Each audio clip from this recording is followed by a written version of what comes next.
നമസ്കാരം. ഇത് the Indian.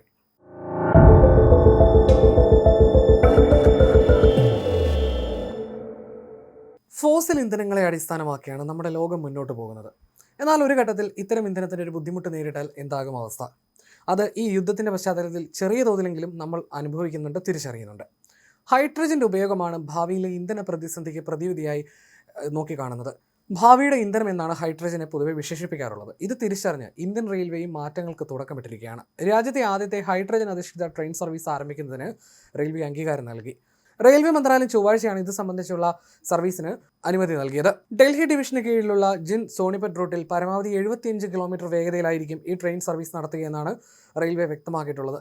ഈ ഹൈഡ്രജൻ ട്രെയിൻ ജിൻ സോണിപറ്റ് റൂട്ടിൽ മാത്രമായിരിക്കും നിലവിൽ സർവീസ് നടത്തുക. എന്നാൽ ഇതിൻ്റെ പരിപാലന സൗകര്യങ്ങൾ ഡൽഹിയിലെ ഷകുർ ബസ്തിയിലാണ് ഒരുക്കിയിരിക്കുന്നത്. പരിസ്ഥിതി മലിനീകരണം പൂർണ്ണമായി ഒഴിവാക്കുന്ന 1200 കിലോവാട്ട് ശേഷിയുള്ള ഹൈഡ്രജൻ ഫ്യൂവൽ സെൽ സാങ്കേതിക വിദ്യയാണ് ഇതിൽ ഉപയോഗിക്കുന്നത്.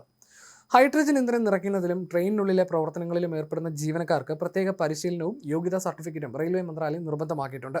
ആകെ 1200 കിലോവാട്ട് പവർ ഔട്ട്പുട്ടുള്ള ഈ train distributed power rolling stock എന്ന സാങ്കേതിക വിദ്യയിലാണ് പ്രവർത്തിക്കുന്നത്. അതായത് ഊർജ്ജം ഒരു സിംഗിൾ എഞ്ചിനിൽ മാത്രം കേന്ദ്രീകരിക്കുന്നതിന് പകരം എല്ലാ കോച്ചുകളുമായി ഇത് വിഭജിച്ച് നൽകിയിരിക്കുകയാണ്.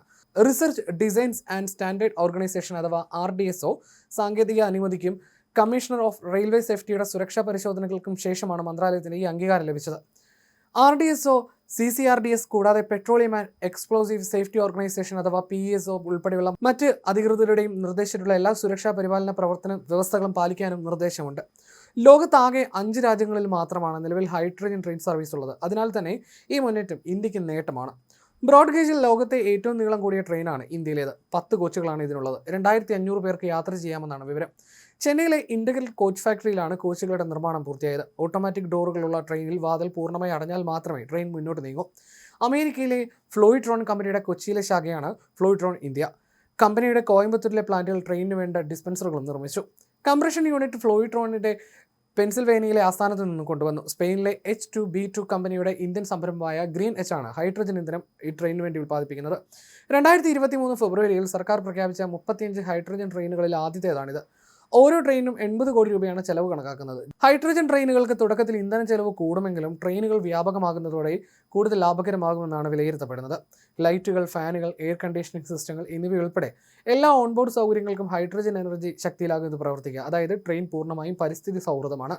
ഇരുവശത്തുമുള്ള ഓട്ടോമാറ്റിക് വാതിലുകളും കമ്പ്യൂട്ടറൈസ്ഡ് പാസഞ്ചർ ഡിസ്പ്ലേ സിസ്റ്റങ്ങളും ട്രെയിനിൻ്റെ ആധുനികത വിളിച്ചോതുന്നതാണ്. മാർച്ചിൽ ഈ ട്രെയിനിന്റെ ഓസിലേഷൻ ട്രയൽ റൺ അഥവാ കുലുക്കവും സ്ഥിരതയും ഒക്കെ പരിശോധിക്കുന്നതിനുള്ള പരീക്ഷണം പൂർത്തിയായിരുന്നു. തുടർന്ന് ട്രെയിനിന്റെ മറ്റു കാര്യങ്ങൾ വിലയിരുത്തുന്നതിനായിരുന്നു RDSO പരിശോധന നടത്തിയത്.